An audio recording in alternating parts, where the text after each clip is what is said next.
It is one of the most intense soccer series on the planet.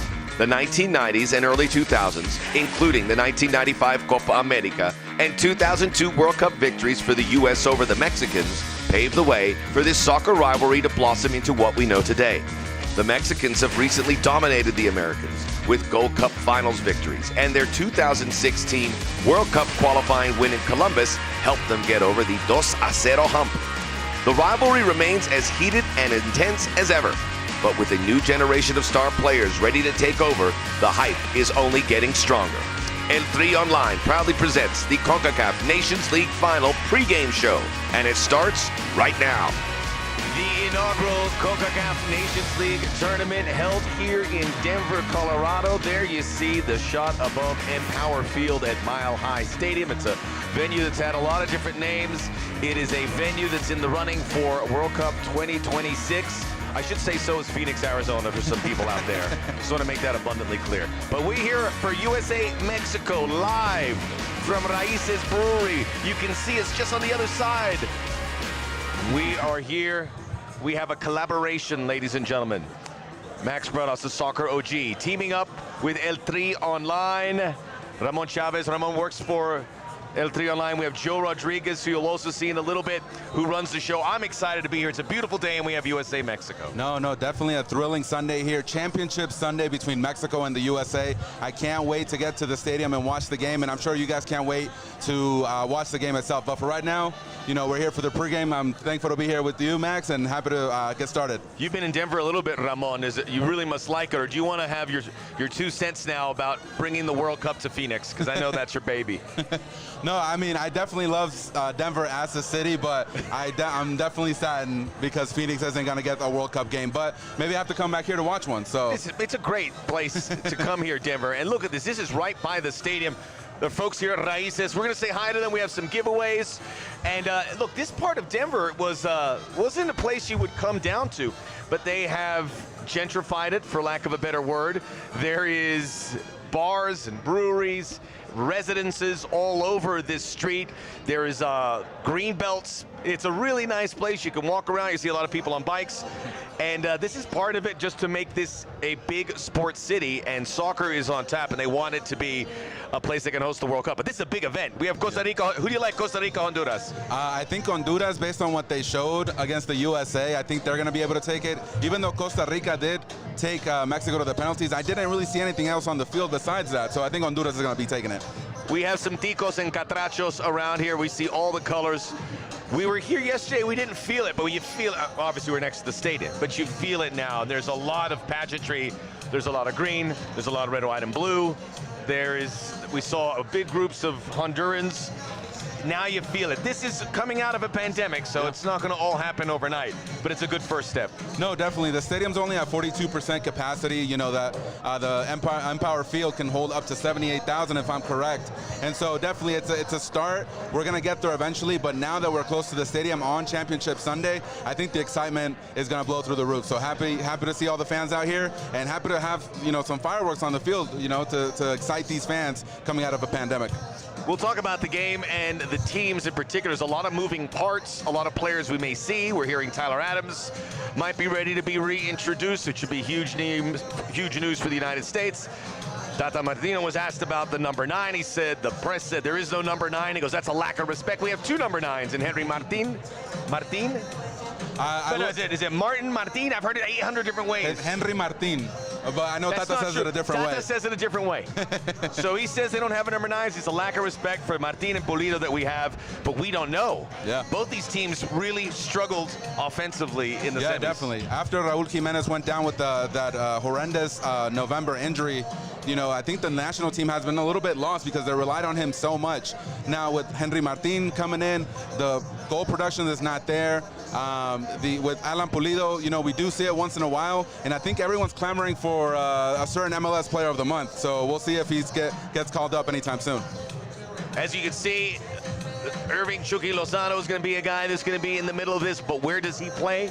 I want to say hi to the folks. I saw Aaron Davis first up there on our YouTube page. You can get on Max Bretos YouTube or El Tri Online. Tell your friends we'll be here for the next hour previewing it. We'll get some people here to tell you about their feelings about getting this first USA-Mexico of 2021. there's a lot of storylines, but the number one discussed topic, and we heard it from our Uber driver, we heard it from our waitress. We went to P.F. Chang's last night. I rolled it out for the guys. Nothing but the finest cuisine. They talked about the chant, so that's obviously being in the news. The chant that unfortunately we hear at Mexico games, and not necessarily just Mexico games, but Concacaf put their foot down. They said if you hear the chant once, you can stop the game for 3 minutes. If you hear it a second time, they could stop it for 10 minutes. And if it's a third time, game could be suspended and possibly a forfeit. I don't know how that's going to be worked out, but it's not an exact science. It's a very delicate situation. You were here on Thursday. Did you hear it? We did see the one stoppage. Was it more than just that one time? I heard it a set of different times, but I really do think it's just a particular group of fans. I don't think you should blame the entire crowd because of what some people are doing, a certain pocket of fans. So it definitely saddens me to continue to hear it. This has been years and years of CONCACAF and FIFA pleading fans not to do it, and now Memo Ochoa is having to step and say, you know what, fans, we as the players are asking you to stop this chant because we don't want to ruin any chances of World Cup qualification, or even today in the Nations League, of the game being forfeited. The Football Federation of Mexico also had a statement. This is very serious. They want it gone, and they've had a huge campaign. Let's just watch the game. Let's watch the game and enjoy it. But we know it's a late kickoff. I see a lot of people upset on the East Coast because it's going to be 9 o'clock, 7 o'clock local time. We're in the mountain time zone. So you can't get everyone happy. They'll say it's better to have a game earlier in the day, and I would agree. But I will also add, it is hot here. It's about 90 degrees. We have a breeze. There's good cloud coverage. Yeah. But if we went out there and the sun was out, it was hot. Definitely. I know I always talk about Phoenix being hot, but Denver definitely is up there as well. There's also the altitude. I went for a jog today. That was, I forgot I was in Denver. I'm getting some information here. Oh, we're going to look at the past champions or past history of these games. Well, let me see. It's like Mexico getting the better half of it. I see a lot of Mexico. Our producer, Joe Rodriguez, putting this to ruffle my feathers. But there are some important games that the USA won. The biggest game, the World Cup in 2002 in the round of 16. The game that I called in the 2007 Gold Cup with Benny Feilhaber. The Copa America victory back in the mid-90s. But Mexico, we heard about 2-0, but that's changing. Mexico has really got this rivalry by the scruff of the neck. They've been the better team. No, definitely. Since 2013, the U.S. has not beat Mexico in an official competition. So this is a competition that the U.S. wants to get back into, make sure they take the first step forward to win it. And both of the teams have said, you know what, we want to win this trophy. So the U.S. needs to come out and, break the streak that's going on. It's almost 10 years since an official win. So hopefully we're able to see it today from both teams. Great effort and see what happens. If you are in Denver, come to Raices Brewery. You can walk right up here. And you can scream into this microphone if you'd like. We're welcoming that. Who do you think the more pressure is on here today? Because I've heard a whole sort of thing. I've engaged U.S. soccer fans on Twitter, and they're hot. They're angry at Greg Berhalter. They were so much bad energy, for lack of a better expression, after the victory over Honduras. And I'm trying to explain it to people. These are players that have come back from a long European season. This is a competition that's happening the first time. So many are coming from Europe to Denver. There's no time off, and they're playing together for the first time. But then you have Mexico, which I think some people would say the pressure's off a little bit more. But there's always pressure in this rivalry. But how would you gauge it if there's 100%? Who has the majority of that percentage on them? The thing we have to realize as well is that the U.S. team is very young. Like you're saying, they're coming off a long European season, and there's nothing that can prepare someone to play against CONCACAF teams. When you get in front of an Honduras, a Panama, a Costa Rica, it's always a tough task no matter who you are. And so, as far as to answer your question, I think Mexico's a little better prepared for this game just because of the more experienced side, but the U.S. has the firepower. They have a Gio Reyna, a Pulisic, a McKennie, and so these guys are no joke. They're playing for the top teams in Europe, and they're going to be ready. CBS Sports is covering it. Roger Gonzalez, who we don't really see a lot. It's not a saturated news cycle around this game, which you would normally see. But Roger Gonzalez, who works for CBS Sports, did have a report that the United States and Greg Berhalter was going to do a radical formation here, a change from the 3-4-3 that you would normally see. Maybe something like a 3-5-2 to have those two wingbacks up there, to have Serginho Dest, Reggie Canyon, or Anthony Robinson, and bring in another central defender. I don't know. That's a big shift. That's a big shift. But I think with the USA, you want to put your best 11 in there. And Jackson Ewell, Sebastian Lletget, heavily criticized. I think it was unfounded for the most part. Were they great on Thursday? No. They were okay. But there was a lot of guys that had bad games. Zach Steffen. I would say Weston McKennie had maybe his worst game that we have seen in a long time for the United States. So there's a lot of situations here, but you know the core team. You know Christian Pulisic. You know you're going to have Gio Reyna. Find the best 11. But if they bring in 3 defenders, 3 center backs, that means probably Matt Miazga or Tim Ream. Those guys are not in your best 11. But maybe for this game, it'll help them stay in touch with Mexico, because Mexico can turn on the Jets here. It could be a big scoreline. No, we definitely saw it on Thursday with Chucky Lozano. As soon as he touched the ball, you saw the Costa Rican defender swarm him. Numerous times he got fouled, and I think that's what the U.S. wants to prevent. They don't want Chucky in an open break and be able to hurt the U.S. in those counters that they usually have. It's a chess match out there, because that's what Tata Martino's doing. We can't let Christian Pulisic get into too many spaces. We know about the fullbacks underneath, where there will be space, but this new formation, and it's not finalized. This is just a report. Roger Gonzalez is probably embedded with the U.S. team, so he would know more than any of us. It could be a smokescreen. We've seen that before. It makes sense, though. And then the U.S. perspective is, how do they take advantage of Mexico? Because they have some advantages. And I looked at Andre Guardado against Costa Rica. They went after him because they started running at him, and he didn't have the wheels to do that. So there's mismatches on both sides. Yeah. No, definitely. Andres Guardado is showing his age a little bit. You know, 34 years old, seasoned veteran, and I think it's going to be a battle of the midfield when it comes to the U.S. and Mexico. So the U.S. has to take advantage of that. Weston McKennie has to have a better game. I know he did give the assist for the U.S. against Honduras, but he did not have a great game. But honestly, when I talk about advantages for the U.S., it has to be Gio Reyna exploiting the sidelines and taking care of those Mexican defenders that Arteaga did not also have a great game. So if he can exploit that, Mexico could be in trouble. It is a fascinating game, and we'll see now the upcoming schedule. This is just the beginning. So the U.S. played Switzerland, then they had the 2 games here in Denver, and then on June the 9th, Costa Rica, and that wraps up this window. Then the Gold Cup comes around in July, but it's going to be, from everything we have heard, a different squad that will go to the Gold Cup than the team that we see in the Nations League, which we believe will be the team that will become the World Cup qualifying squad. And Mexico will have a similar schedule. They'll be at the Gold Cup. They'll have a different roster. They have some more depth, certainly, that will do it. But I'm looking forward to the Gold Cup because there's some good young American players, Cade Cowell, Caden Clark, Gianluca Busio, that I hope getting that opportunity. It's a young players game. Yeah. USA, I think, commit to the youth movement now. They've done it with this team. It's the second youngest. The Thursday game was the second youngest U.S. team to play in a competitive match. If Yunus Musa came in, it would have been the youngest. And he might. So we might see the youngest team here today at some point. But they're going. There's no half measures. Don't say, hey, you need some experience there. Yeah. But you don't have as much time as you have, but you have a group that you can build with for the next year, 2 years, 4 years. Yep. What about Mexico? They have some young players, Diego Lainez, Chucky Lozano, Tecatito, those guys are getting a bit older. We mentioned Guardado. Hector Herrera is still the gold standard of that position. Yeah. But experience is definitely in their corner. No, I think Diego Lainez has to come out and show what he's all about. He's been at Real Betis for a couple of years now.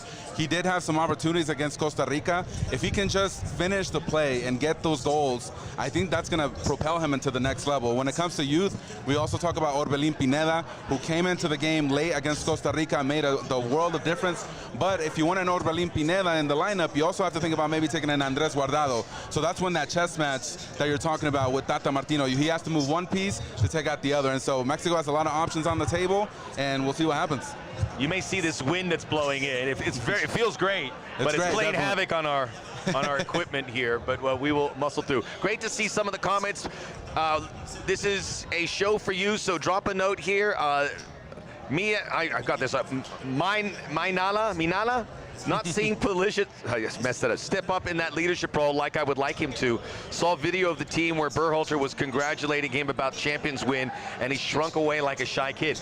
He's he's pretty soft-spoken, but I wonder how that parlays into his play. There's a lot of soft-spoken players. Lionel Messi is a soft-spoken player, but they still have that mean streak. But I agree with you, Mianla, that I hope that Christian Pulisic, he has to be the leader. This is his team as long as he's healthy. All right, Ramon, let's look at Mexico's upcoming schedule. They have a couple more international friendlies. That Nigeria game, we're excited. That'll be in LA. And then the Gold Cup. They have a game to be determined, and then the Curaçao and El Salvador, and we hope a meeting with the USA in the final. Yeah, no, Mexico has a busy summer. They got the Gold Cup to think about. They got the Summer Olympics as well. We have the under-23 team over there in Spain playing. They just beat Romania yesterday with the goal from Angulo, and so it's going to be definitely a busy summer. And again, this has to come down to what Tata Martino is looking for. Right after this summer, we got the World Cup qualifier, so now he has to really hammer down what team he wants based off that Olympic team and the team that he has right now, and see what the best team basically is, and make sure that Mexico is able to qualify. That is it's amazing. Look, there's no mistake, Ramon. There's pressure on Tata Martino because the team hasn't looked great. They've gotten results, but they've shrunk a bit. They haven't scored goals. The Costa Rica game, to me, was an alarm bell. There's pressure on Tata Martino. No, he's going to see this cycle through, but I've heard people say that Mexico's not really going into this full bore. They'll be like, all right, it's the Nations League. I don't believe that for a second. If Mexico loses to the United States, that is not going to be good for Tata Martino. It's going to make his job a lot harder, and we know the Mexican press will come in hard. Yeah, no, he's mentioned a couple of times that sometimes he feels like the press is the one making things up, but based on the Costa Rica game, it's on the field. He made the change to go to the 5-3-2. That didn't really work out for him in the first half. The second half, he tried to do some adjustments, but then Costa Rica was already set up, and Mexico wasn't able to crack that defense. So there is some pressure on Tata Martino. The results haven't been there since Raul Jimenez went down, and so I'm not sure what Tata Martino has in store, but the Mexican fans and the Mexican media expect results. So we'll see what happens tonight. Aaron Davis, who I mentioned here, he had a good question. Who do you think brings the toughness factor with his U.S. team? Adams, McKinney, Brooks. Those three are the top candidates. Tyler Adams is that guy. I mean, he's not a big dude, but he likes to get in there. He likes to lead. He likes responsibility. Weston McKinney can be a physical guy as well, and John Brooks, we saw that in the semifinal. But Tyler Adams, and the news is that Greg Berhalter said he's 100% fit. That doesn't mean he slots in there, but there's a big hole for the U.S. that gets filled if Tyler Adams is good, because he's a guy who can link everything. And there was a big hole in the midfield against Honduras. So I hope I'd love to see him, but I only want to see him if he's 100% healthy or close to 100%. Yeah, definitely. There were some news this morning that he was going to be able to play. Now, should he start? I'm not too sure, but hopefully he's able to be at 100. Honestly, Max, I just want to see these teams go at each other with everything they got. This is what the fans want. This is what I want. And again, I want to see fireworks on the field. Yes, we do. And we want to see goals. USA 1-0. Costa Rica, Mexico scoreless into penalties. How do we get some goals? The law of averages says we'll get some goals here, but from whom? And it is a very tightly contested game. All right, we got the money line. We know you love gambling. So what do we have? USA 185. All right, it's pretty close. You might get a good payback if there's a tie after 90 minutes, and then we'll go to penalties. Are you a gambling man? I have no idea. I watch Uncut Gems, and I don't want to gamble anymore, so ever again. I want to buy fine jewelry, but I don't want to gamble anymore. That would scare you off of it as well. But we know many of you like to sit and watch a game, and when you have a little money riding on it, it adds a little spice. I get it. So by all means, there are the odds. You have plenty of time. The game is still 2 hours plus away from being played. Historically, we talked about some of the games here. Oh, hold on a second. I'm getting some. We got the lineups? Got the lineups. Predicted lineups. Predicted. These are not the lineups. These are the predicted lineups. This is what I have. Based on the information that they're going to have three defenders, I think Miazga would come in. I still think it might be a 4-4-2 kind of with like a shifting Pulisic. You bring in Miazga, Tim Ream's another candidate, John Brooks, who was doing a lot of playmaking with his left foot. I think you want to keep him to sort of keep an eye on Serginho Dest because that's where it's open. But you want to take the pressure off Dest because he has to come back because he's bombing forward. You've got great fullbacks, so use them. And Reggie Cannon, I think, could be key in going after Guardado. Run at him, take him out of the game as best you can. And then I saw Pulisic come into the midfield, and I said Sibachu, but I still think Sargent probably starts. I was being a little cute with that lineup. But he scored the goal, so maybe there was a game Thursday, Sunday. You got to mix it up a little bit. Yeah, definitely. And Tyler Adams in there too. Yeah, no, and no, but definitely this is a loaded squad that you have. I feel like that team will definitely cause some problems. And again, it's all the chess match, like you're saying. Tata Martino has to adjust. He knows that Greg Berhalter will be making some adjustments, so he has to do the same thing as well. Lost my headpiece for a little bit, but there we go. Let's go. See, that's me looking for my cable that fell out. So once again, there are the drafts. We're at Raices. You can come here. We're literally half a mile away, less than that from the stadium. The stadium is fantastic. You walk with the breeze. It's a beautiful walk as well. By the way, that breeze is starting to get a little heavy, and it's starting to get gray out there. So there's a possibility that weather comes in. There's always tornado warnings here. We saw some serious lightning popping down here when we arrived this weekend. You've been here a little bit longer. You've been here for a long time. How's the weather look from? The weather was great the first few days, but now that Mexico and the U.S. are about to clash, that's when the weather's turning a little bit for the worse. So. Of course. Packed house here, families together. That's what we love to see. We were down at the stadium, families in their jerseys. This is the first step into a reintroduction of sports that's going to be very exciting for all of us because we love this sport and we love this rivalry, and we get the first one. I can't wait. I know when that game kicks off, people are going to be pumped. Definitely. People are going to be pumped. They're not going to be worried about the late kickoff or it being Sunday or it's being the Nations League and it's got no history. It's USA Mexico, and we'll see. I know we'll see it in the players. No, definitely. In the first game, actually, the third place match is getting off to a good start. I think Costa Rica just scored as well. Costa Rica have scored. Yeah, so my prediction's probably not as well. So. Oh, that's right. You went Honduras. I think Honduras had a couple good looks there. Yeah, they'll come back. We want to see Honduras and Costa Rica do well because these are teams that had been to World Cups. Costa Rica made the quarterfinals of a World Cup. Yeah. And this is a team that is on the back end of that generation. Not a lot of young players being introduced to the squad, but we like to see it. And they obviously are a tough out. Just ask Mexico, and they're playing again well here. Yeah. Honduras is doing well. Trinidad and Tobago out of World Cup qualifying, so we won't see them in the octagon. Welcome to the octagon. So we won't see them in that part of World Cup qualifying, but that'll be coming September. World Cup qualifying is going on everywhere except for here, South America, Concacaf. Yeah, I think Salvador had like a 12-0 score or something like that. So, but yeah, we'll be seeing those teams later on. Guatemala, I saw 7-8-0, but they'll join USA, Mexico, Honduras, Costa Rica, and who's the fifth? Is it Jamaica? Jamaica, yeah. Jamaica with a lot of those English players getting dual nationals to join them. That should be exciting. Yeah. I'd love to see Canada make it. They were thumping it. They also have the best player in the region, Alphonso Davies. We gotta get Concacaf. Some of those teams even Curacao, as small as they are, they made some noise last World Cup, and they're coming up. So can't take anyone lightly. So one thing about Concacaf in general and this game. The USA needs Mexico. This region needs Mexico. Mexico is the big dog. We get excited because we know how important it is in Mexico.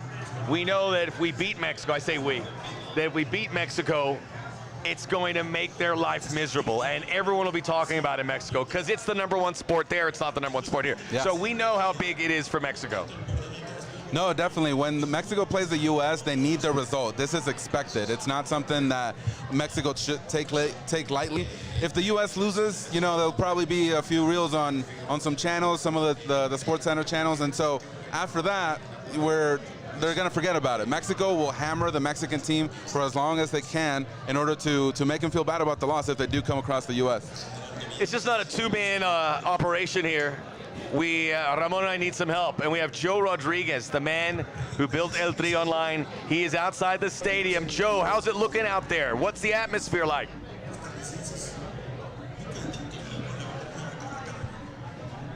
Thank you so much, guys. Outside of the stadium here, Joe Rodriguez with El Tri Online, and fans are starting to trickle right in to the stadium. As you can see, some of the fans are making their way. Very excited for yet another edition of the Mexico-U.S. rivalry. So we're expecting about maybe 60-70% fans in favor of Mexico. Typically, that's what you get in a normal game here in the United States, except for Columbus, of course. But the anticipation and the buildup is starting to finally come together. Yesterday, we were out here. It was a little bit on the dull side, but obviously, without fans, you don't get the same vibe that you're getting today. So we expect a lot of energy from the fans. Also, a very highly competitive match between both of these two squads. But we'll end up seeing maybe yet again another one of those chippy games like we've seen in the past. You know, are we going to see another one of those Lainez type moments? Who knows? For the meantime, I'm done, guys. I'll send it right back to you. Joe's really excited. You see that? He is really pumped. No, he's outside the stadium. The fans are pumped. I love it.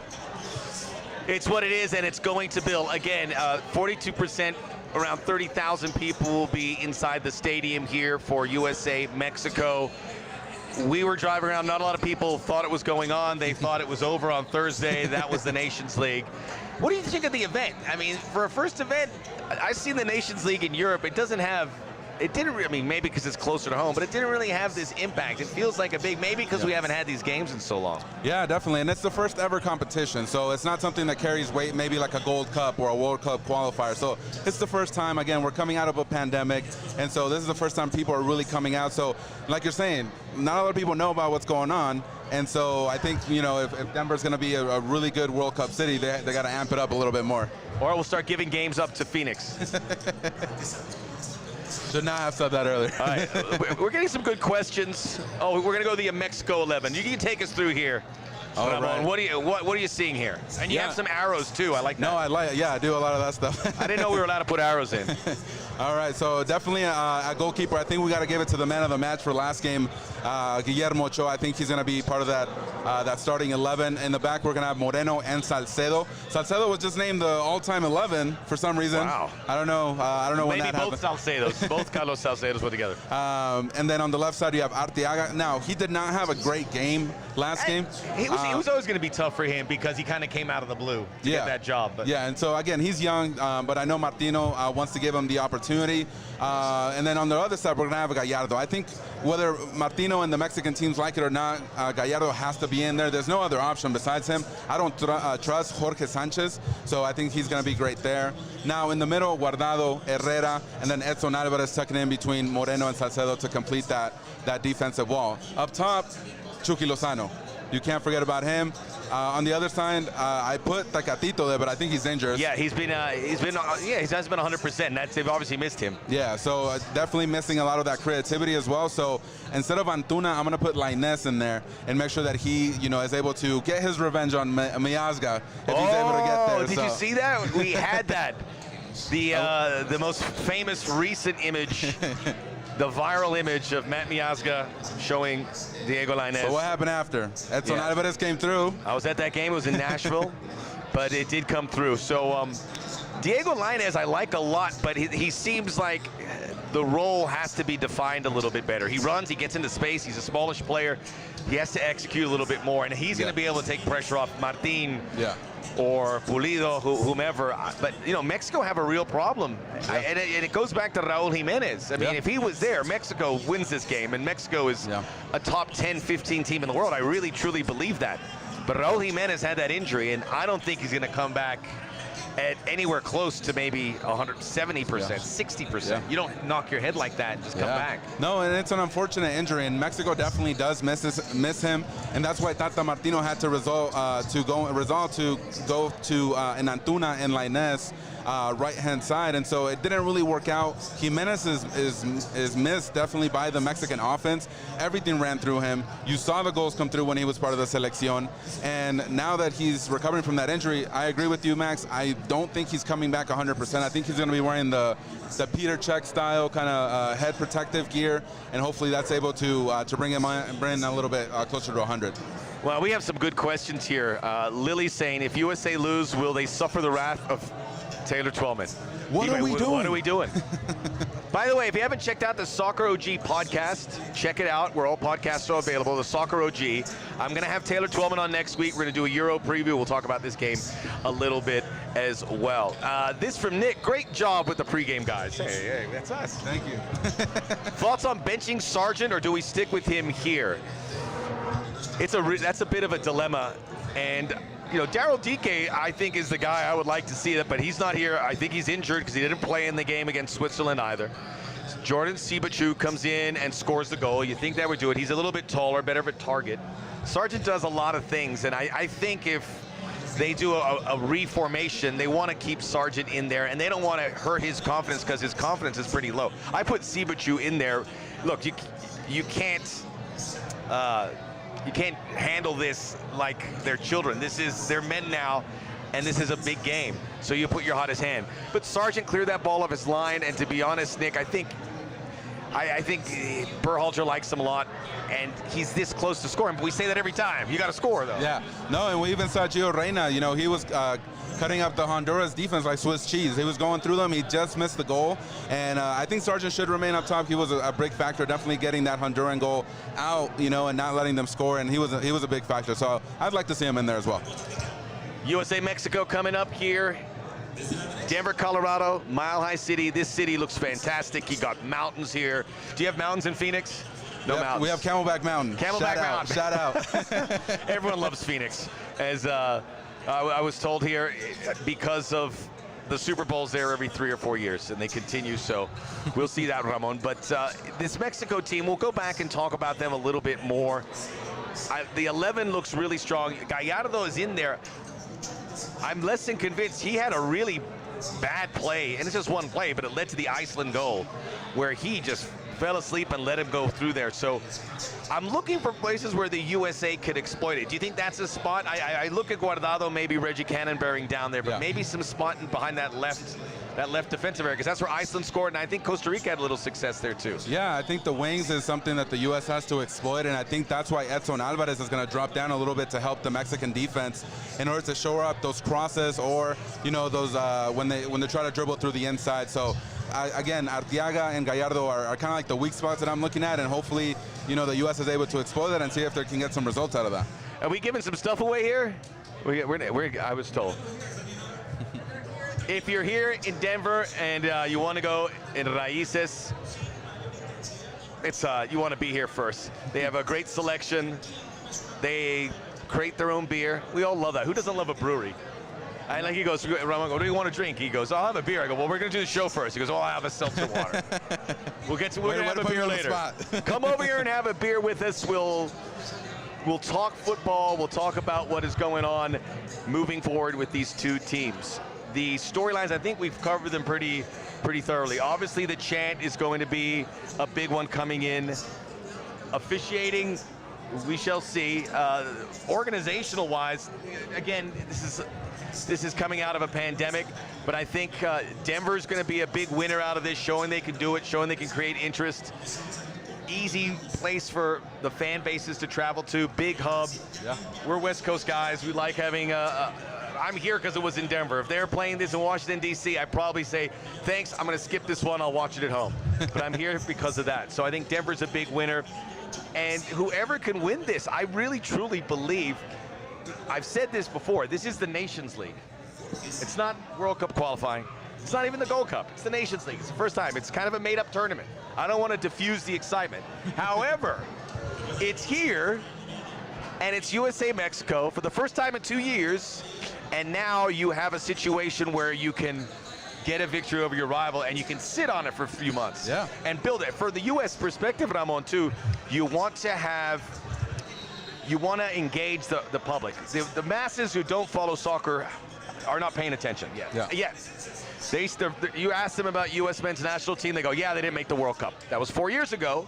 And now there's this young, exciting group of players that they could lean into.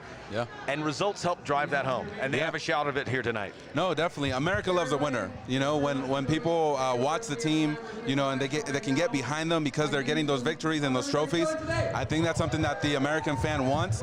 And we had a comment from our Uber driver. He says, I know all about the women's game, but the men's game, I'm a little lost on it. Joe, our friend Joe came back, is riling up the crowd. We're going to be giving away some gear now. Our good friend Max Bretos is going to be giving away a grand prize, a U.S. men's national team jersey. What? So go ahead. It's this shirt on my back right here. Right now online, use the hashtag ETO Nations League. So They're giving away free stuff, but I think if it's good if they have the win. I was trying to rally up the fans too. Show online right now, either online or Max Bretos. So make sure. I'm just listening to him talk. Thank you all for attending.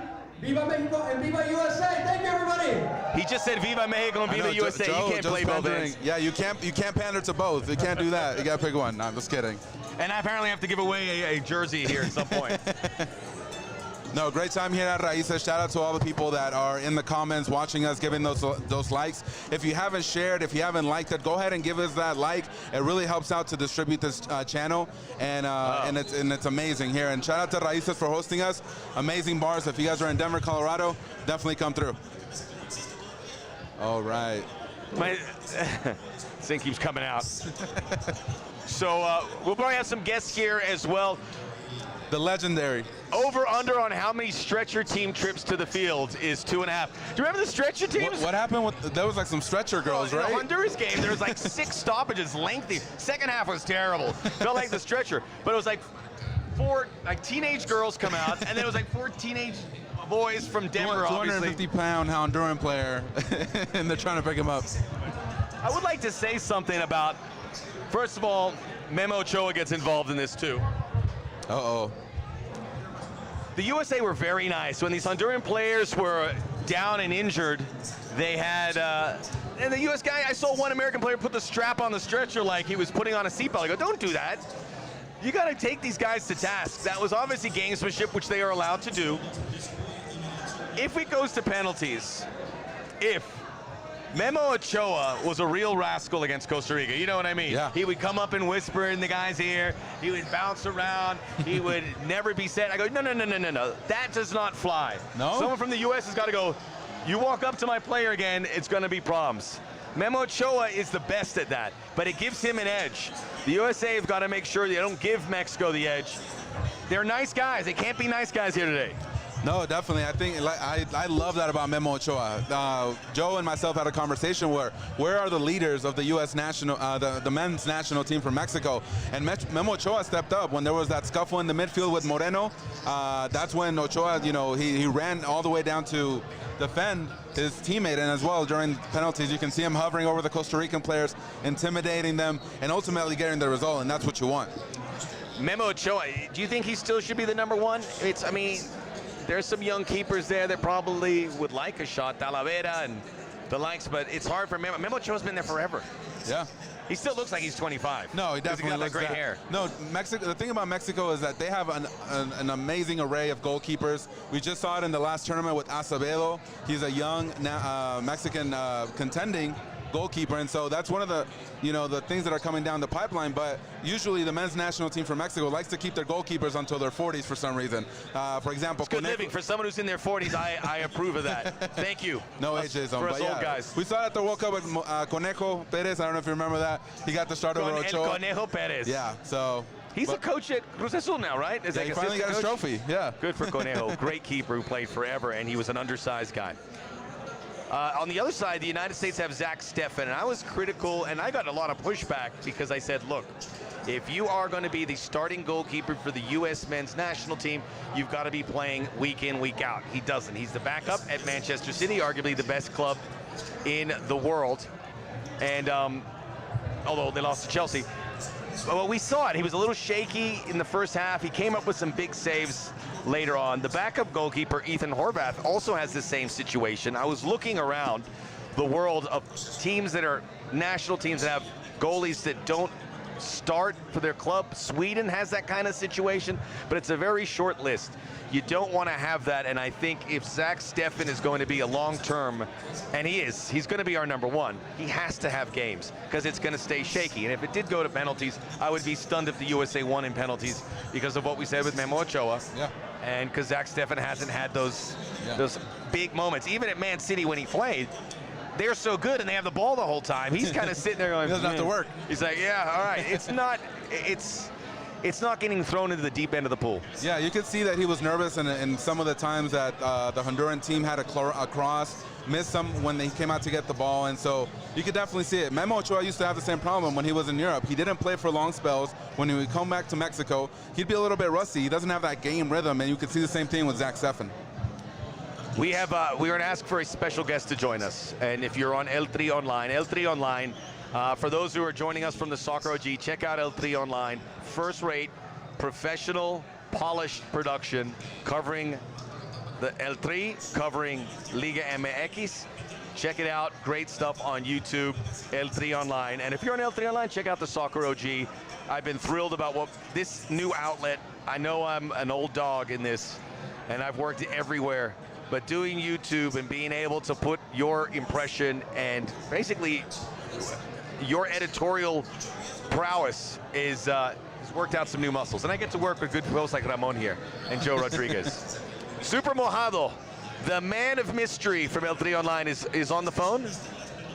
Super. What's up, guys?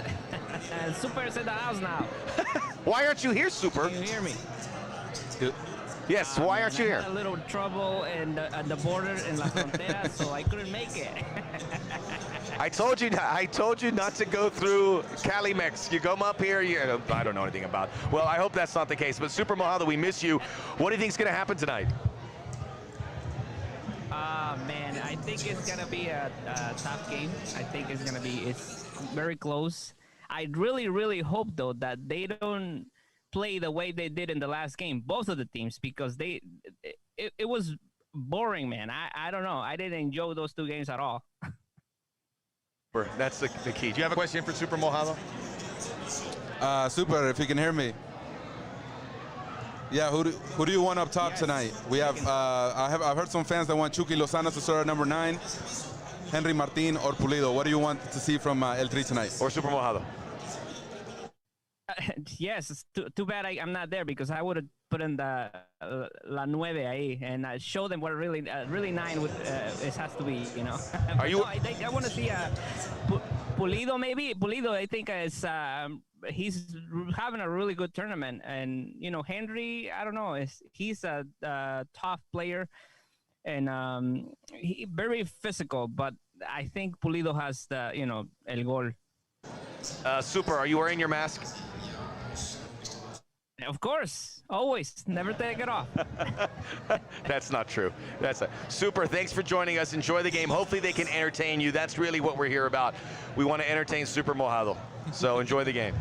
All right, thank you guys. Thank you. Medi Castro writing here. I'm not really expecting the USA to beat Mexico. The U.S. team is very young, and the Mexican team is more experienced today.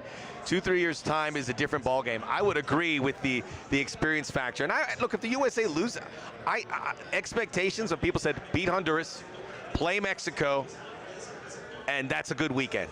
You want to beat Mexico, but realistically, they could beat this Mexico team. This Mexico team has flaws. The USA has flaws. Both these teams are still a long way from the finished product that we expect to see in September.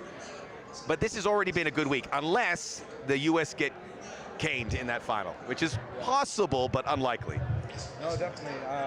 This is a game to kind of match up and see what everybody is all about. Again, this is the Nations League. It doesn't really matter for too much, but I know both of these coaches are going to be taking this experience from this game and using it in September for those World Cup qualifiers. And I think they're even able to play around 4 to 5 games, coming up if they, face each other in the Gold Cup. So we'll see what happens.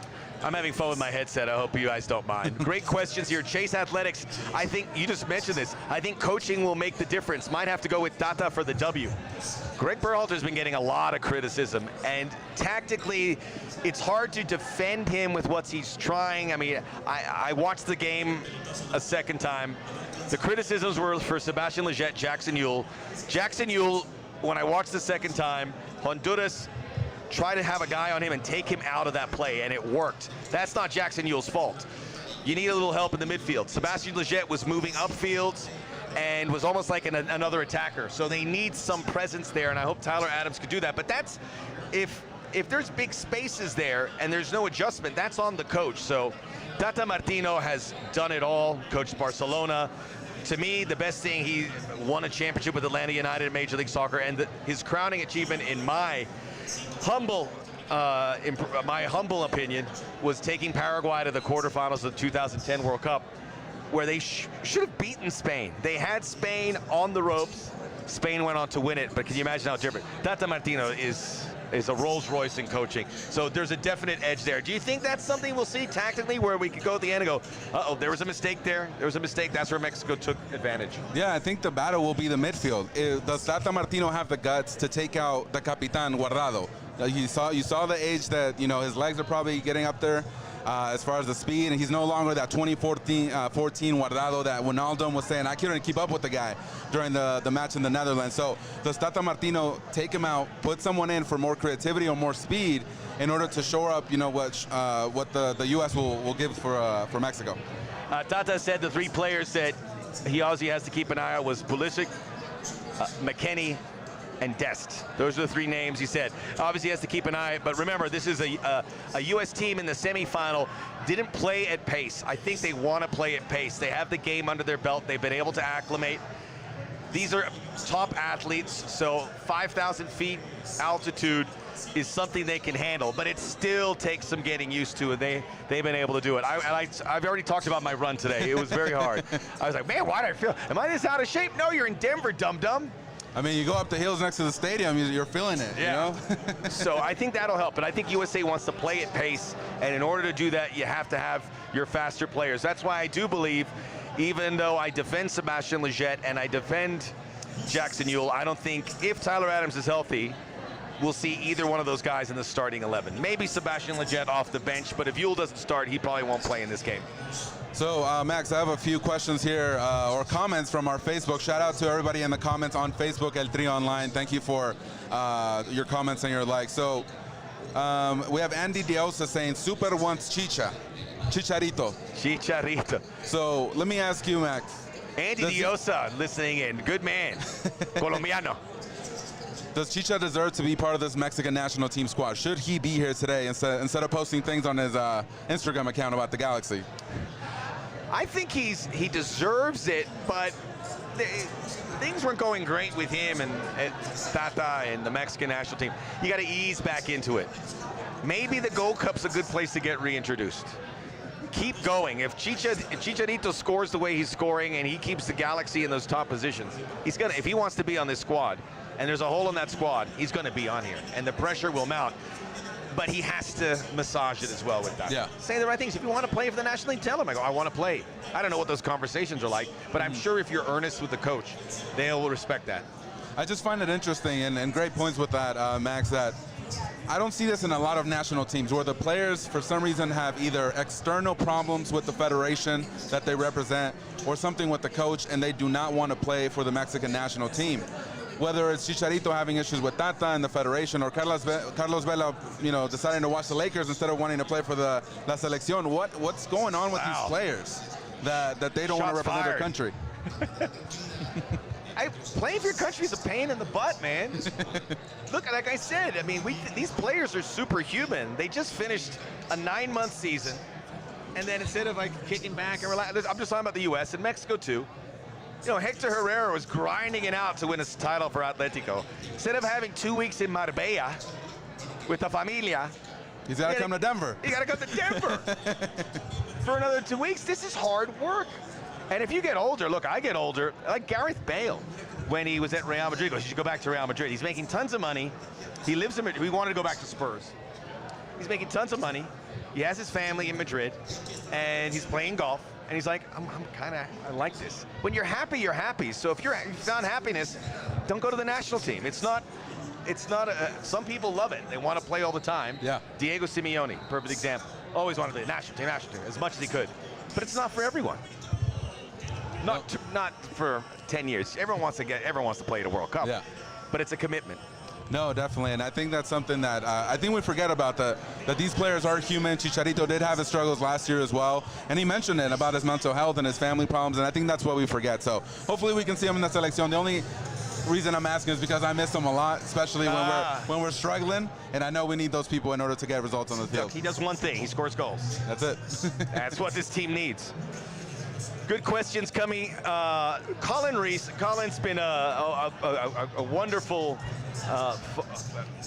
supporter of all the stuff I do, and he goes, "Where's the shout out for inventing your nickname, the Soccer OG?" Is that accurate, Colin? Because like 3 other people are claiming it.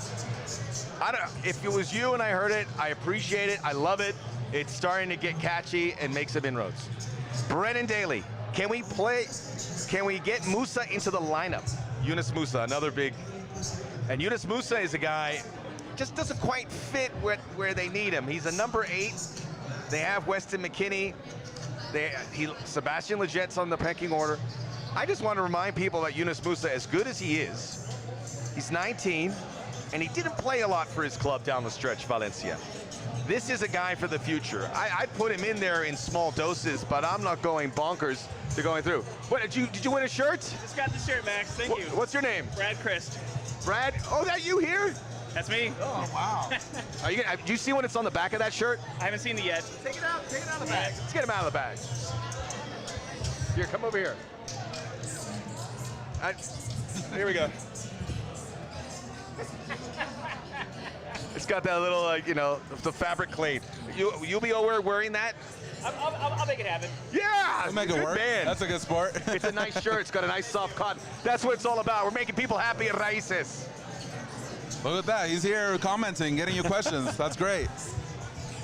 If you want a Mexico is the blank shirt, we can sort it out for you.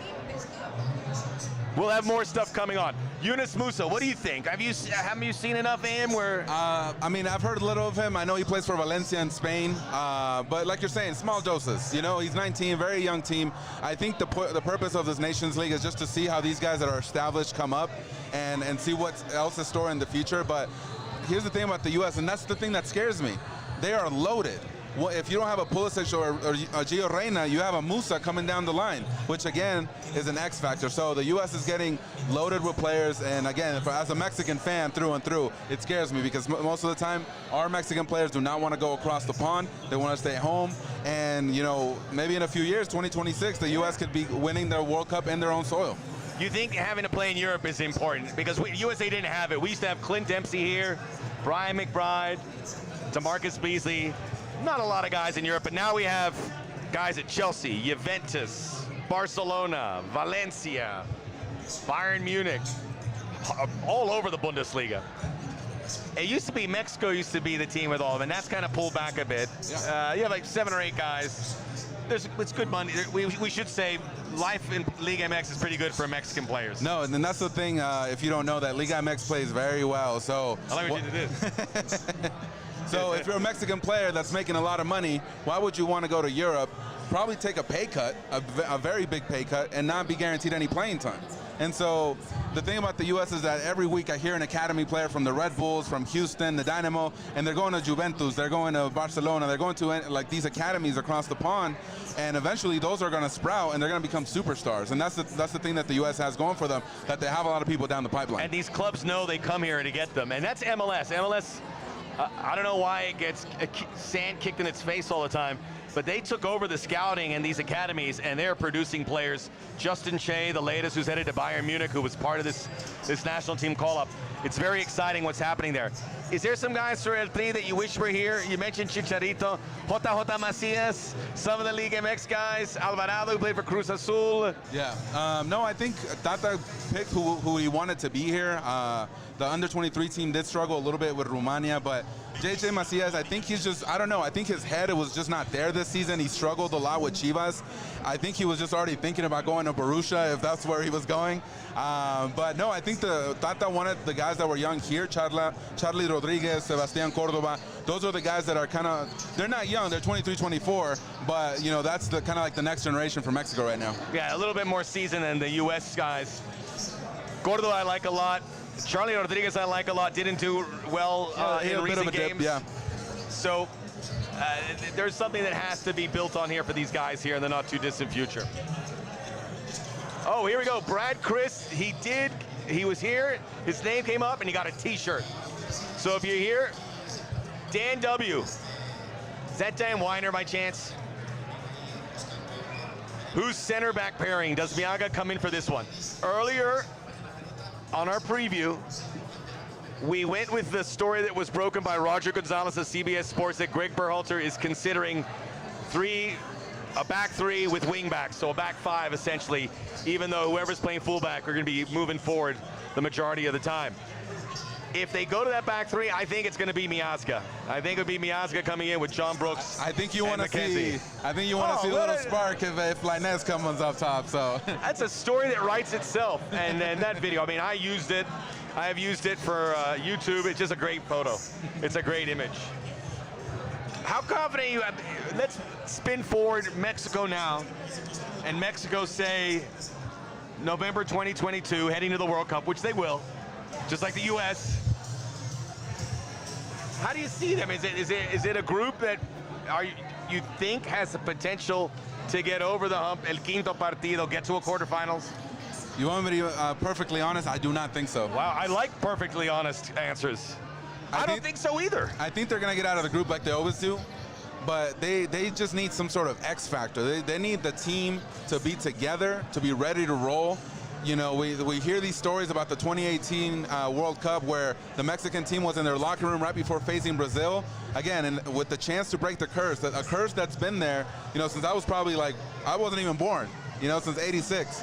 And the Mexican team, they were described as shaky legs, nervous, anxious. And when they got out to the field against Brazil, they were not able to perform. So what happens? What happens when the group stage is over and the Mexican team gets down to the knockout rounds and they just disappear? Everything that happens with them, and this isn't just about this generation. This happened to Cuauhtémoc Blanco, Luis Hernandez, all those guys that weren't able to get over the hump. So are the Mexican team players ready to basically perform during when the bright lights come on?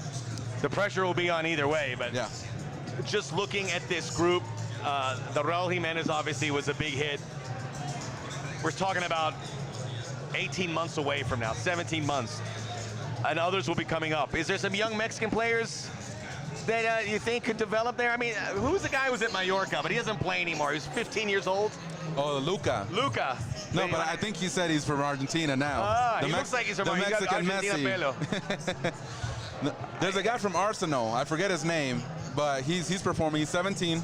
But these guys you won't see at the World Cup in 2022. So, but I don't know. Charlie Rodriguez, I thought after that performance against Liverpool and during the Club World Cup, he was ready to make that next step up, but didn't really see it this year. So we'll see. Marcelo Flores, there you go, from Arsenal. What is going on in these comment sections? There's like a romance developing here. What's going on? Maria's saying something. She says, "Hi, Daddy. Are you guys going on a date?" I'm glad to facilitate that, but we're talking football here. Matchmaker Max. Matchmaker. And that's why it goes Max Tinder Bretos. That's not what it's here for. But you guys can get offline, arrange something, and just keep it clean. Be safe. Be safe. USA Mexico, we're here at Raices Brewery, a fine partner. First class, let us come in here and set this all up. USA and Mexico fans here in large numbers, mostly here, and they'll make their way. We're still a couple hours away, about an hour and a half away from the kickoff of Mark 1, USA Mexico 2021. I'm getting a little nervous now. Feel it. You feeling it? Yeah. Yeah, I think that's an hour and a half from kickoff. An hour and a half. Now we'll see. I hope for a lot of goals, honestly. I think the fans deserve it. Like you're saying, we only got one goal on Thursday. We're getting one today, so hopefully we can get more than one, definitely.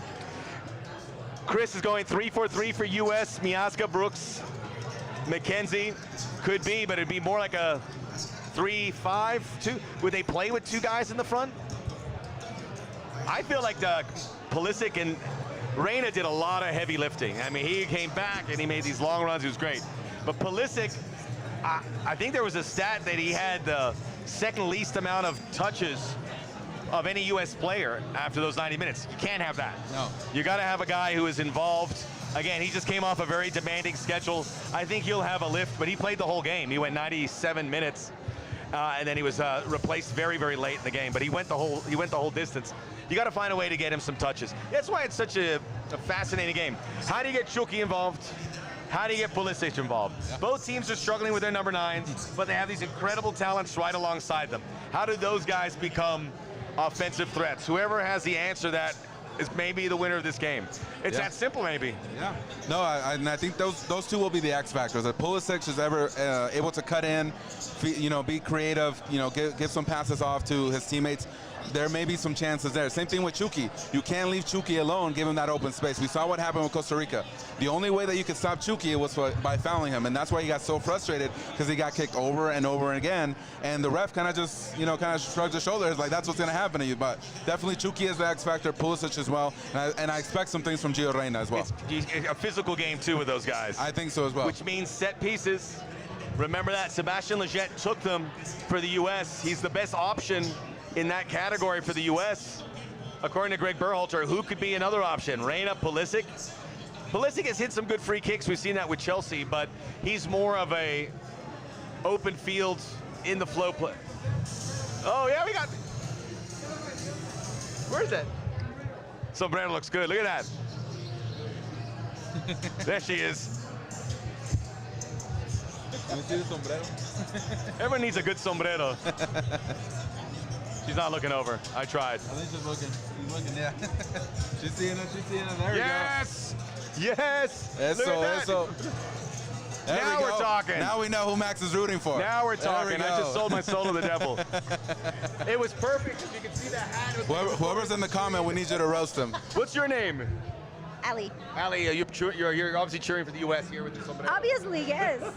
Yes, But you have a definitely. little thing for the sombrero here. There we go. All right. Well, thank you very much. I get to keep this? No.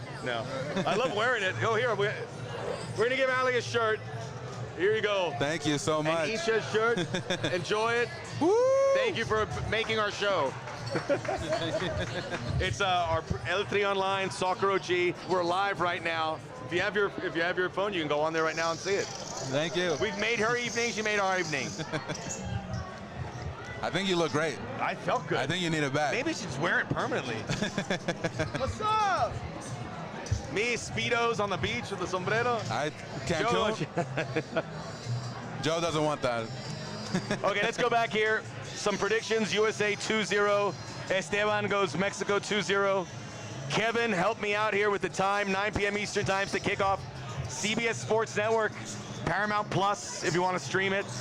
And TUDN. We're currently showing Costa Rica, Honduras. You're here with us. We really appreciate you. I just want to say to Ramon and Joe Rodriguez and everyone, super. What a great job, L3 Online. It's been a thrill. I reached out to Joe. He said he was here. I go, could I come down here? I want to work. I want to be part of it. And he allowed that. So L3 Online, first class. They're going places. So is this young man here. Thank you. Because he does the on-air work, but then he's lugging equipment. He's getting the crowd riled up.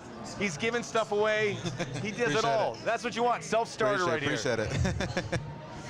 The thing with Max, though, is that he always brings the party. So, Yeah, you just saw Hey, that can I right get now. some water? My throat's. Give me a look. I'm parched here. It's that Denver weather. Thank you. Awesome. Thank you. And again, I want to shout out everybody in the comments. Thank you so much for showing us love. And again, like, share, and subscribe. I'm here with the OG, Max Bretos, showing me the ropes, and I really appreciate it. And clearly, from what I can see in the comments here in his computer, you guys are super into him. Keep asking questions. Let me know. And I think he's making matchmaker over here. So, no, amazing time. Thank you so much, Raices, for having us. And shout out to ETO as well. DDV over there in Phoenix, shout out. And, yeah, thank you for joining us. Subscribe L3 Online. Subscribe to Soccer OG. The predictions coming in. Aaron, I think his head says 2-zip. Heart 2-1 U.S. Head prediction 2-zip Mexico. Oh yeah, there will be a party in my house if Mexico wins. Redondo Beach, party all night, BYOB. I'll be there probably sometime Monday morning. The party should be just getting started. Well, that's with U.S. winning or Mexico. Either or. Yeah, I'm pulling for Mexico now. Okay, Mexico. I'm pulling for Mexico. I love this rivalry. It's the best thing we have. And it's an instant gratification, instant excitement. Do we Definitely. do predictions? All right. Time? Ramon, what happens tonight? Oh, man. Okay. 2-0. No. 2-0. Look, I want goals, so I'm going to go with 3-2, Mexico. I'll take that too. I will take 3-2. I'm going to say 2-2. Mexico wins in penalties. Ooh, Memo Ochoa coming in clutch. And then we'll be talking about Zach Steffen. For better or worse, if he wins the penalty, if he loses, we're going, wait, what's going on with our goalkeeper He situation? has to go on alone, get some playing time. Yes. I said this to everyone on my Soccer OG. I go, we've got to be concerned about Zach Steffen. He's not playing games. He looked front. He's like shaking his head. There was a disconnect there. He made good saves, but you need to be locked in. There's a Man City mentality of when you play, you don't see a lot of action. Ederson almost becomes like a center back when he plays. Basically, yeah. So he keeps himself occupied. That's not the case with Zach. And when he plays the FA Cup final, or is it the Carabao Cup final, sorry, he made one save.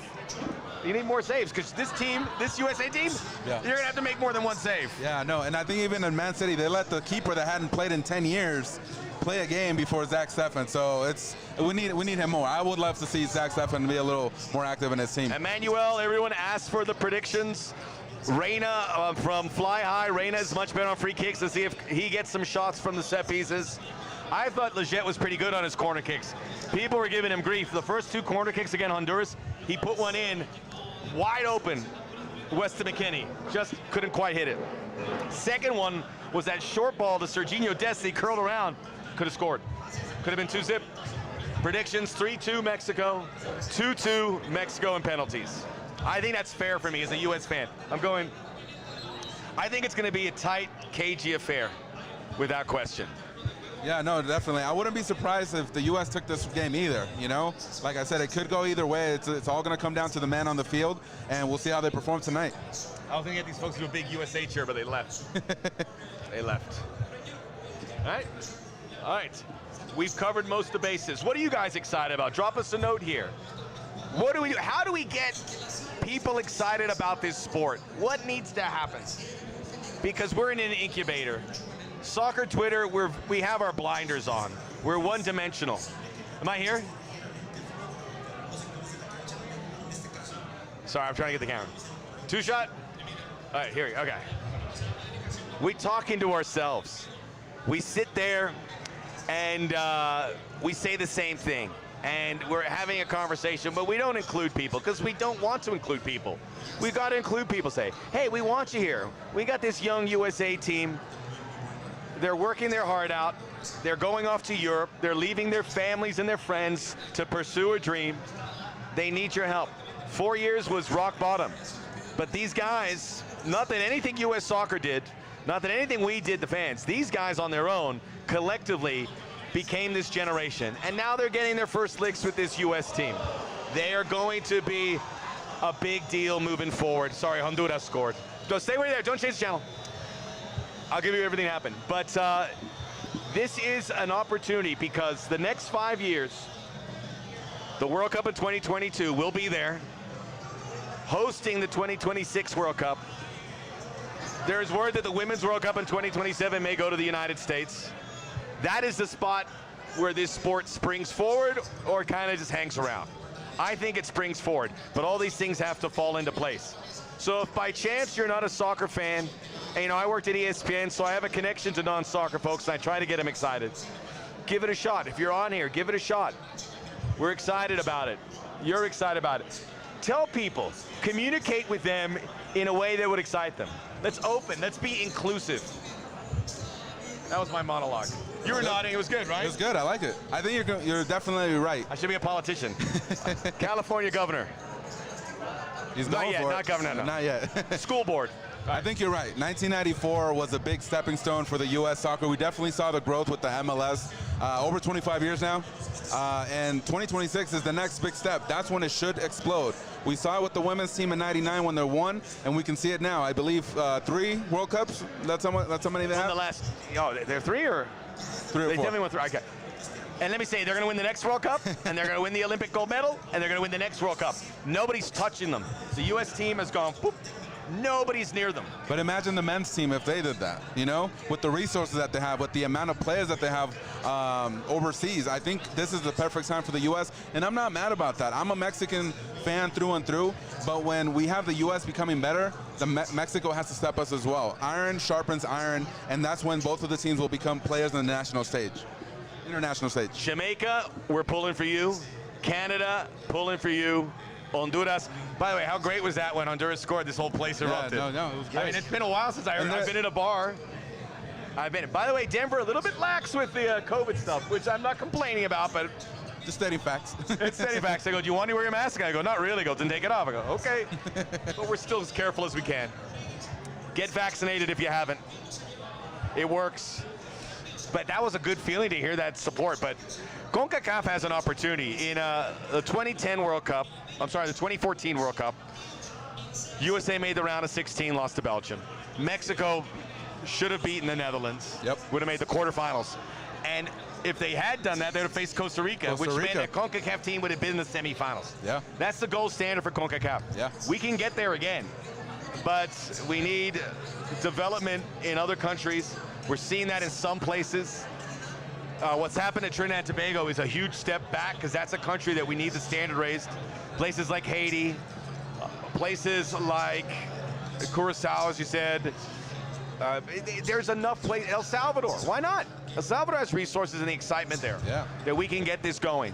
No, definitely. I remember those the small high teams. tide raises all boats. Yeah, no, I remember El Salvador. El Salvador. I remember Pescadito Ruiz. He used to scare me because I know he was a guy that you couldn't mess around with because he was going to score goals. So what happened to those people? And we need to help each other out. CONCACAF needs to rise up, like you're saying, and become a player in the world stage and make some noise. Not just the semifinals. We need to win this competition, the World Cup. This U.S. team and L3 is big as is, but the U.S. team, as I said on the Soccer OG in the past, there's people in Europe who know these guys. There's kids in London with Christian Pulisic jerseys. There's kids in northern Italy with Weston McKennie jerseys. That is happening. They are in the bloodstream there. People, if the USA plays well, and Mexico, people from outside this region will tune in. The same way we'd watch a big South American game. I'm not comparing USA, Mexico to Brazil, Argentina, but if Brazil and Argentina's on, we're going to watch it. Yeah. If Germany's playing one of their rivals, if France is playing the Germans or the Dutch, you tune in because it's the big names, or England. It could be that way. It's a big fixture to see it because the players in place can make it. So we just can't screw it up. But we screwed it up so many times in the past. No, we need to keep moving forward, and I think that's one of the things that makes this rivalry great is that over the past few years, during the 2000s, we had the U.S. dominating Mexico completely. 2010s, that's what Mexico said, you know what, we need to step up a little bit more. Now, what does the 2020s have in store for Mexico and USA? So we have to see that.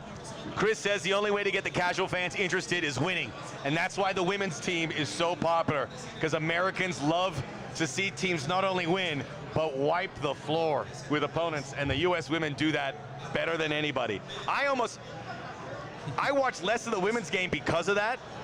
I want to see rivals develop, but the USA, it's like what's going to get. It's going to be a bloodbath. I don't see that changing anytime soon. Lily mentioned I attended the Germany-Bulgaria game at Giant Stadium in '94. Awesome atmosphere. That was one of my favorite World Cup games. Jürgen Klinsmann, Rudi Völler in a quarterfinal. The Bulgarians who beat Mexico in the round of 16. That could have been the quinto partido. Great World Cup. And we could do that again in 2016. So the predictions are in. Nick says we need superstars to elevate this game in America. We need a Jordan, an A-Rod, a Tiger. I think we'll get a few of this current crop. And there's more coming through, as we said. Yeah. And that's going to raise. In Mexico, they're paying attention. They're like, man, these Americans are all over Europe. Yeah, no. That was us. Yeah, Pulisic is just the start. They have a lot more people down the pipeline. And yes, I think America does need that guy that when they see him, that's soccer. I don't think people see that right now in America with Pulisic. Maybe because they don't know who he is. They don't see him on TV all the time. Maybe the highlights don't come through. But once they get that, I think the popularity will skyrocket here. There's new names coming up. Matthew Hoppe, who was at Schalke, he's going to get a new club. I think he could be a guy who could play center forward for the U.S. Chris Richards, hybrid defender, essentially could be a part of a back three, playing at Hoffenheim on the books at Bayern Munich. And Brendan Aronson, who's on this team, remember him, he blew the door. He went to Austria, which is a fine league. He went there and blew the doors off it. He's too good for the Austrian league. So expect to see him maybe go to the German league. Common sense would say it would be at Leipzig, where he could join American coach Jesse Marsch. The pieces are in place for a huge revival. Not a revival. This is the first time it's been this big. but more players. As you said, Pulisic is a starting point, but more guys. And there's guys, I don't even know their names. A 15-year-old kid in Flint, Michigan, or Winston-Salem, North Carolina could be the next one. He's there, and it's just a matter of time. Some of the European clubs are looking. No, definitely. Even in Arizona, I always got to talk about Phoenix. They have the Barcelona Academy there.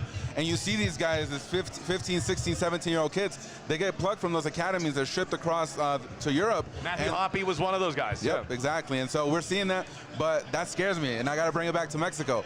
Where are the Mexican talent? Why are we not hearing these stories? That's it because the media, the Mexican press isn't reporting on them, or are there not enough people going over there? So that's one thing I would like to see. We need to keep on par with the U.S. in order to be able to compete in the next 10 years. Woo. Woo. I will say this, I enjoy a good beer, but there's nothing like a tall glass of lukewarm water to quench your thirst. I'm being dead serious. Fantastic. Was that? All right. Few more comments. Oh, a lot of people. Where were you? A lot of people joining us now, so we got to stay on the air. Where were you an hour ago? Come on. We need some more water. We got Topo Chico. Oh, could you get me a little more water? Look, he's like, yeah. No, like kind of soon. No, producer does it all here. Can I have some of your water here? Yeah, go hit for me, it. hit it. Go for it. We share here. Everybody, wherever you are, at home, I know you're drinking something. Lift your glass. More recently, or does anybody get Max a beer? Can we get me a beer? See, I had the right idea early. There's a big line, otherwise I'll get a beer. Wherever you are, Nick, everyone, toast to you. Where's your glass? Salud. Yeah, I'll just clink with you with this. Cheers. Lukewarm water, folks. It is the new IPA. Zach, Soccer OG is like your super fun drunk uncle at the barbecue. I like this dude. We got a new fan. Can I say something about covering? Soccer is the coolest sport in the world. It's the coolest sport in the world. The coolest people play it, the fashion, the jerseys, the boots. But in the United States, we don't treat it really cool. We're like a bunch of nerds, right? That's what we're a bunch of, I include myself. Not you. No. You're cool. I mean, look at this. Look at this strapper. Little bit. Wait, let's act cool. Let's talk about it. It's cool, man. This is where you want to be. I saw the NBA players always wearing Neymar shirts. Who are the coolest people in the world? NBA players. Got that swag, that drip. I'm tired of it. Let's treat it like a fun game. And let's argue. I'm sorry, I'm screaming. If you don't agree with someone, let's not be all nice. Like, we came on the air yesterday, and we weren't going to feed you a line saying, oh, this place is amazing. I go, no, it wasn't. There's nobody here. We didn't see anyone on the streets. We're not gonna lie to you. There's people here now. But straight shooting. We're not involved with a network. We don't have any hidden agendas. We're talking about the sport. And if it's a drunk uncle at the barbecue approach, no BS sober with the OG. No, there you go. And the OG, I just want to say, because I know I look like I'm 30. I'm not. I'm a lot older than I was. I'm pushing a certain age pretty soon that I will not share with you, but I'm young at heart. But I've seen everything. All you need to know is that he wears New Balances. No? I do not. You get that? No? Okay. I'm an Adidas guy. No, he's great. He's Tim great. Nikoloff, Adidas, thanks for the swag. What's your favorite beer for a soccer game? I'm a Dos Equis guy. Any sort of lager, that's what I go to. They have a lager here. I think it's called a Mangarito, which is mango lager. So I don't know how these guys do it with the beer, but I got to try that after. But you know what? If it's got mango in it, not a lot of alcohol. Oh, so you'll have to drink a lot to get drunk. We have some swag to give away. A shirt. If you're here at Raices and you want, give me one of those shirts. Here, let's show it on there. If you're on Raices right now, I agree because soccer. I think summertime, hot. You get the Mexican beer.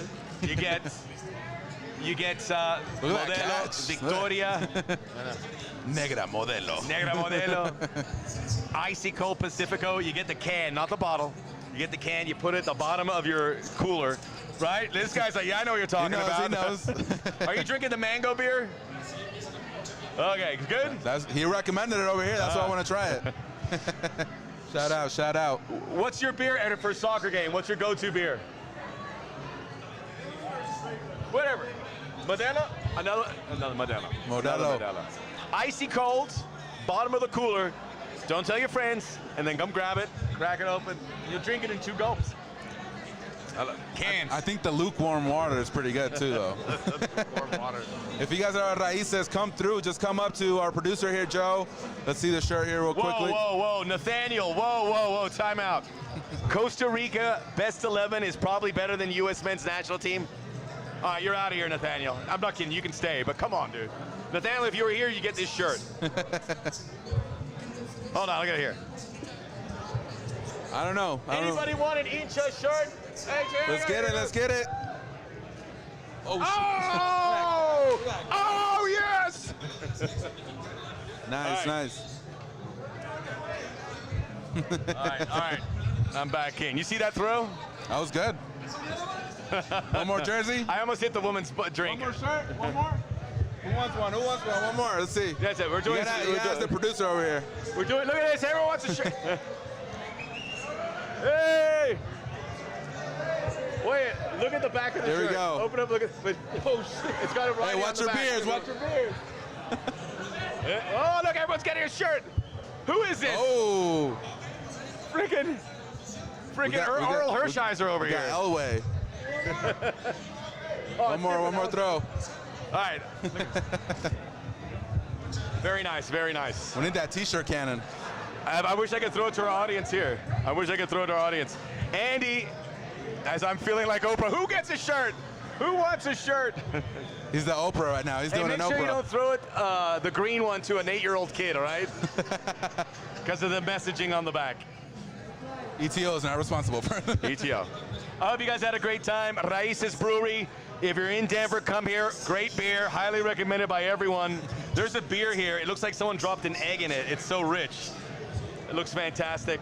Come here. Denver's fantastic. I recommend coming to Denver. There's other stuff you can do other than beer that you're legally allowed to here if you're into that kind of stuff. Did you wink right now? Yeah. Take a ride up to Leadville. Go to Aspen, Vail. Beautiful, majestic countryside. Not countryside, majestic mountaintops. So come to Denver. Denver's making a push for the 26th World Cup, and they're going to put their best foot forward here tonight. Your thoughts? How many times have you been to Denver? First time. No, wonderful place. Great weather. It beats the 120 from Phoenix. That's the one thing I'll give to Denver. But no, definitely looking forward to coming back again. Yeah, get in there. There we go. Let's see the good you Incha look. brand. There we go. There we go. It's a nice soft cut. Turn around and see Is he the gonna back. turn around? Hey! Thank you guys. All right, Appreciate you it, look brother. good. Hell, look at him. He's a handsome guy. He looks even better with that shirt. People are doing salsa merengue outside. Hey. Oh, this kid. Why? Hey, give him the green shirt. No, shout out to everybody that's been watching us. Everybody here at Raices, wonderful people. Denver, wonderful town. Everybody's been super friendly. Let's get some footage of that. Yeah. There's a little kid getting a shirt. Bravo. Lágrima. Ticos are legit. Costa Rica's average age is 45. They're not. They get some young players. There he is. Que lindo. What a great evening. Joe's going to make me go because more and more people are coming on here, but my voice is, I might need some more lukewarm water. We'll wrap it up? Great. You know why we have to wrap it up? Got to get ready for a game. I'll say again, check out Max Bretos YouTube, the Soccer OG. Check El Tri Online, ETO. Incredible coverage of Liga. With those two, you'll be equipped for the rest of the summer. We'll be back. I will have a recap of the game once it concludes. Check out the Soccer OG podcast too from Denver, and we'll have it all discussed. Any final words, Ramon? No, shout Ramon out. Chavez, everyone. No, thank you so much, Max. Thank you for everybody that has been in the comments, liking us, everybody here at Raices. The crowd has been wonderful, and I'm looking forward to an amazing game, a great start to the summer, and we hope to see you again on the El Tri Online page, and I'll definitely be on the Soccer OG page. You can't, all that coverage right there from this guy, Max Bretos, the Soccer OG. Thank you. I'll be on my Instagram, and I'll show us having a beer here, okay? So go to my Bretos Instagram, and we'll have a cheers. Have a great night. Enjoy the game. CBS Sports Network. Paramount Plus. We're doing free promotion for you guys. And yes, TUDN, Honduras, Costa Rica, 65th minute. You want to tune over there right now. Good game. Thanks. We really appreciate your support. Talk to you soon.